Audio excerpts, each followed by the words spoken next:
Bonjour à tous, exercice. Donc, tiré du concours Tessia, on est sur des choses quand même pas si simples que ça. Il faut aller vite, parce que c'est un concours, il faut aller vite. Donc, l'idée de ces corrigés, c'est vraiment de vous montrer comment on peut gérer vraiment la chose le plus rapidement possible. Et ensuite, on fera peut-être un corrigé plus détaillé si nécessaire. Donc ici, on est sur une inéquation.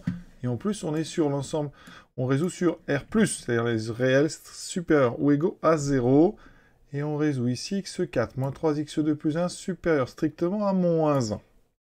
Quel est l'ensemble des solutions? Une seule réponse est exacte. Première chose, rapidement, on va tout mettre à gauche, parce qu'il y a un moins 1 tout seul à gauche, à droite, donc on va le mettre pardon, à gauche, donc ça fera ceci.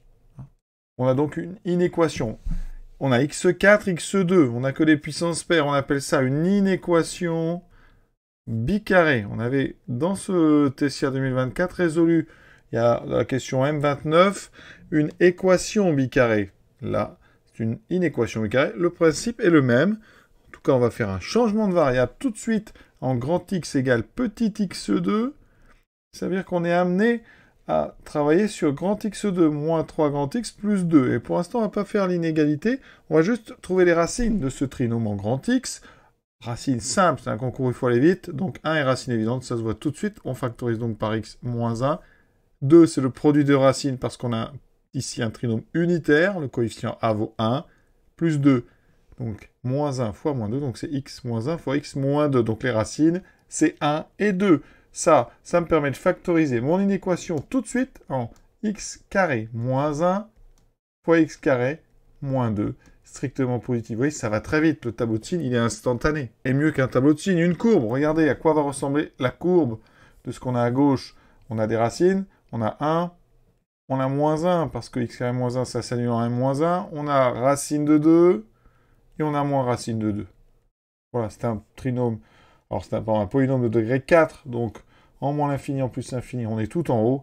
Donc, on peut imaginer des variations de ce type-là. Alors, je n'ai pas la hauteur des sommets, mais voilà ce que ça donne, hein, quand on a ici une factorisation avec à chaque fois x des polynômes de degré ici, 2 avec deux racines distinctes. Donc on a cette forme-là, donc le tableau, ça sera un tableau plus, moins, plus, moins, plus, donc directement, c'est strictement positif, vous voyez, avant ici, entre les deux et après.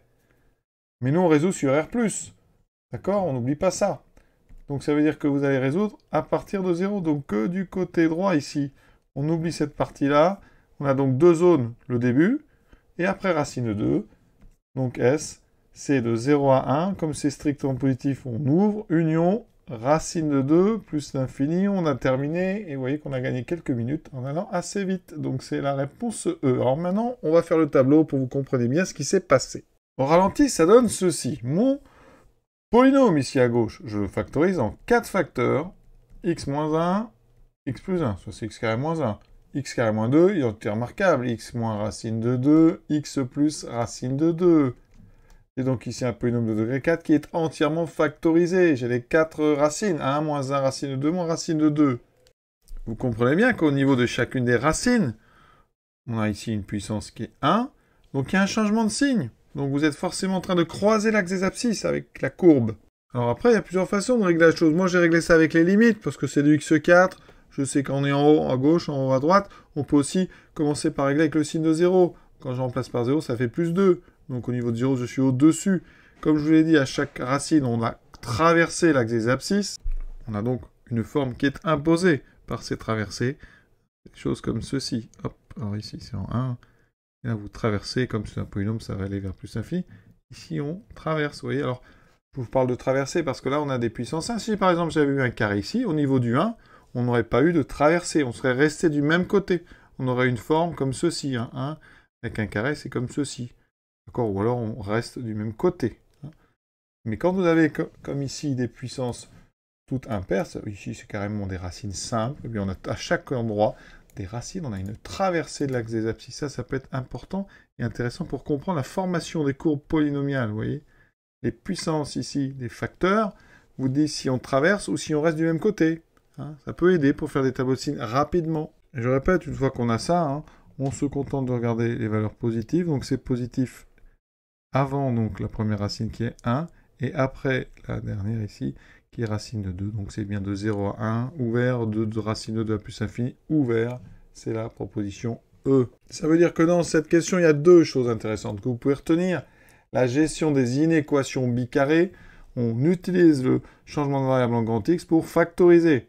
Et ensuite, on injecte la factorisation dans l'équation et après, on factorise, si on peut, les deux facteurs qui sont apparus. Et tout va dépendre donc du signe des deux racines évidentes qu'on a ici, qui étaient ici toutes les deux positives. Donc on avait 4 racines. Deuxième chose intéressante, eh bien la gestion du signe. Alors, regardez, si j'ai du x-1, x-2 et du x-1 au carré, x-2, mais pas du tout la même chose. Ici, j'ai donc un trinôme avec deux racines 1 et 2. On a à chaque fois des degrés impairs, donc on a une simple traversée de l'axe des abscisses. En 0, on regarde, ça fait 2, donc au niveau de 0, on est au-dessus.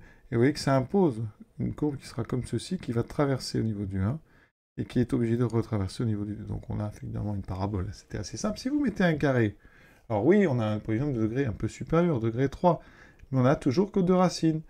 Au niveau du 1, on n'a pas de traversée. Le signe ne change pas parce qu'on a un carré.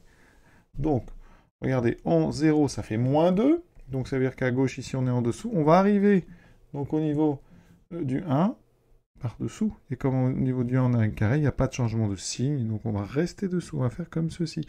Ensuite, au niveau du 2, puissance impaire, on a une traversée, changement de signe. On a donc un polynôme qui ressemble plutôt, enfin une courbe qui ressemble plutôt à ça. Et donc, vous voyez, tableau de signes facile, moins, plus. Voilà, à très bientôt. Après, question que j'ai trouvé quand même très intéressante. En tout cas, c'est un développement sur les inéquations bicarrées qui est assez joli. Voilà, à bientôt.